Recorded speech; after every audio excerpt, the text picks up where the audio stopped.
Yeah, I'm doing this post because I just saw an author of a new book called The Coddling of an American Mind. And in it, the author had dozens of examples of how, since 2013, things have drastically changed. I mean, what they call the new generation of snowflakes. And before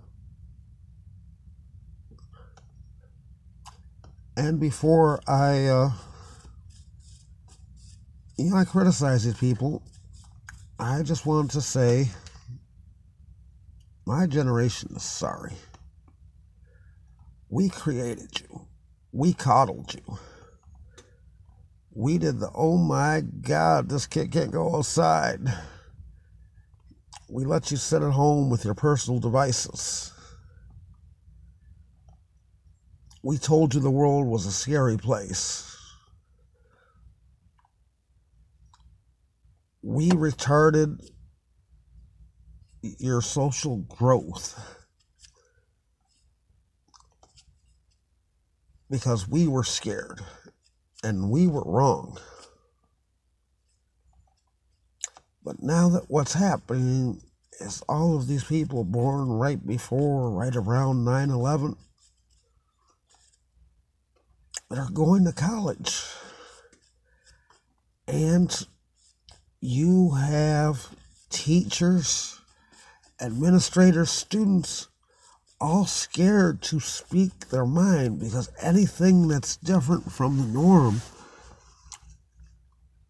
they'll start protesting. And they not only protest the idea, but they protest individual words that might have either been poorly worded or might have been taken out of context to be offensive.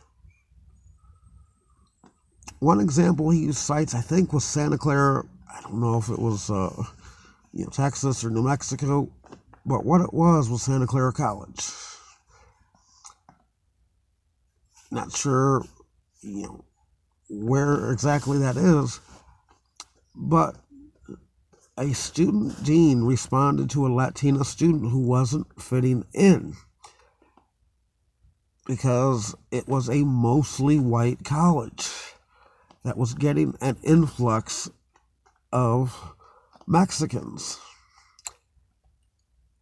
And he used the phrase, "you might not fit the mold,"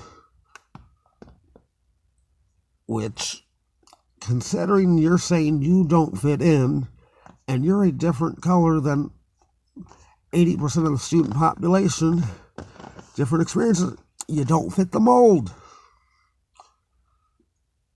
Latino students took that phrase out of context from basically a letter that was telling her to, stay strong, be good, we'll be by your side, help you get whatever you need to make it through.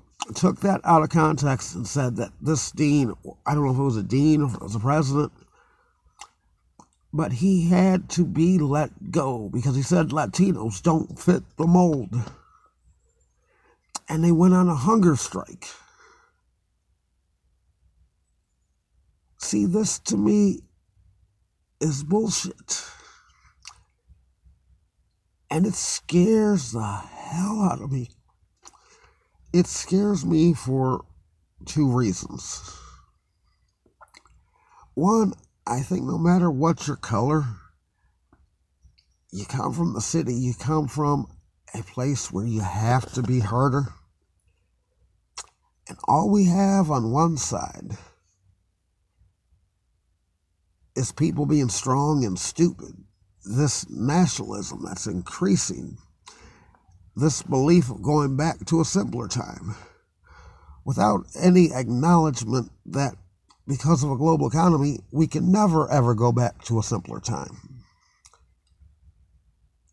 The nationalism, the violence, the KKK, Black Panthers, Black Muslims, all of these now Latino groups, a lot of that's creeping up where And I don't take problem with people who have pride. But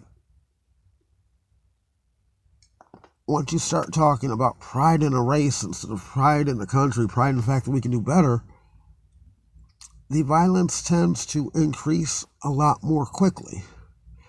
It becomes us against them. So here's the problem. And I was just thinking about this. I'm not only liberal, I'm probably a slight bit radical. My belief system falls closer to these, for lack of a better term, snowflakes, these people who, want to get degrees in history, but don't want you to say that the Holocaust was caused partly because of racism.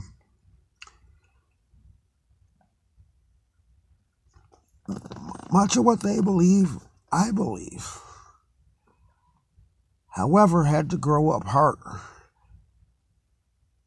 Couldn't grow up soft. And if right now I was 20 years old and I was given a choice between being soft and being politically correct and being a member of the KKK who can express what you want, say what you want, even if the shit was wrong, I'm not sure which way I would go. I'm not sure if I'd want to give up my right of independent thought. Because they're both wrong. It's the shit sandwich and the douchebag. What do we got to choose from? And with nothing in the middle, you make a person from the city choose to be hard and dumb or educated and weak. They've got to walk the streets of that city. They've got to present themselves as a person who ain't a mark. So they may choose that as a lesser of two evils. See, that's where we're at. And then here's the second thing. Because of that, we have we have people willing to fight. Right now on one side, we've got pansies, but they're coming around. And the other side, we got people who's willing to die. Kill abortion doctors, all that dumb shit. So, here's the problem.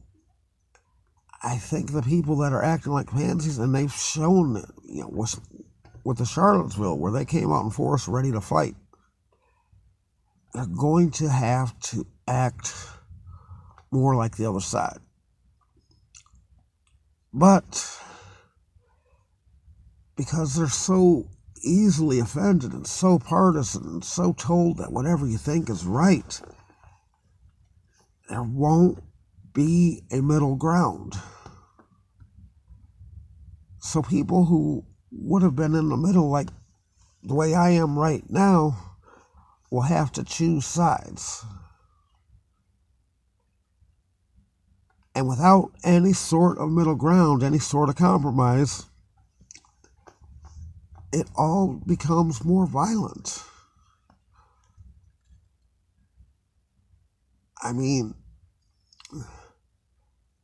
Without generals, wars go on forever, take more lives, have less consequences. So that is the consequence of these kids being soft, politically correct, overindulged in their intelligence, thinking their opinion matters as much as facts. I see some really good things. These millennials, they're not budging on the environment. They're not budging on these school shootings and gun control. I mean, that shooting in Florida, I can't remember which city, there's been so many, where the NRA just came after these kids. And for the first time in years, I was proud of the youth just saying, hell no. But, see, now you've got a deeper problem. You've got a problem where 50% of what you was taught is wrong. My generation failed you. And I think these kids today that are coddled, they're going to find out that that's a major problem. I think they're starting to find out already, because they was talking about the suicide rate, the rate of people cutting themselves, trying to commit suicide, depression. It's shot up, way up in these kids, because they don't have the coping skills to deal with the world. They don't have the coping skills to deal with conflict. So for males, and in the last 8 years, it's shot up 25%, the suicide rate. For females of the millennial age, a little bit, 95 and above, it's shot up 70%. See, 25% is astounding. 75% makes it on the verge of a national crisis. Or 70% makes it on the verge of a national crisis. And that's what we have in females going to or coming out of college or just getting out of high school. So nobody has the coping skills. Everybody's being soft. And see, where that, concerns me is I had to grow apart. Had to. That's why I'm the way I am. See, I thought that once I'd won over people, my generation, people a little bit younger who now understand, this fight would be over. See, I make my words, choose my words to inspire thought. And a lot of people like me, they like to troll, they like to inspire emotions. And since a thought that triggers something like, oh, wow, inspires an emotion, people get the two confused. Saying something thought-provoking is not trolling somebody. But now that I see what's going on, in 5-10 years, these people are going to become leaders in our society and start gaining more and more power. In 20 years, they'll just look at someone like me and say, you shouldn't have been allowed out of the asylum. See, I'm hopeful, but I'm also fearful at the same time. Because you young kids haven't acknowledged the problem yet. And the problem's monumental. See, I don't think, like I said, what those school shootings, those kids standing up, the NRA getting together, what that showed me is the American spirit is not dead. That gives me hope and relief. But the American spirit is greatly wounded. Political correctness is killing us. This softness that's coming down, softness and self-interest that started with the baby boomers, increased with my generation, and it's exploded with your generation. It can't end well. See, I don't see us as a generation getting much softer and being able to stand. I don't know in modern times how long it takes to go from the top to the bottom. I mean, it took the Romans almost 500 years to fall. We'll probably do it in less than 50 in this new economy. And if we're not willing to stand up, not willing to do what's right, and our allies decide not to stand by us and to, start putting some of their money, more and more of their money into China,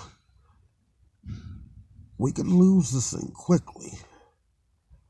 See, I think America's worth fighting for. So I'm going to keep on fighting. And I'm going to keep on saying stuff that isn't politically correct, but stuff that's on the back of the minds of a lot of people. Because when they tell you can't say that, and when the list grows and grows and grows, pretty soon you've stifled all free speech. And without freedom of speech, you don't have freedom of thought. And once you stifle thought, you become stagnant. You become... I can't think of the word now, but... And stuff just starts to break down. I don't think we're there yet. But I think we are to the point where if we don't change the way we act soon, we could be facing crises of monumental proportions. All right, everybody. Be cool. Be safe.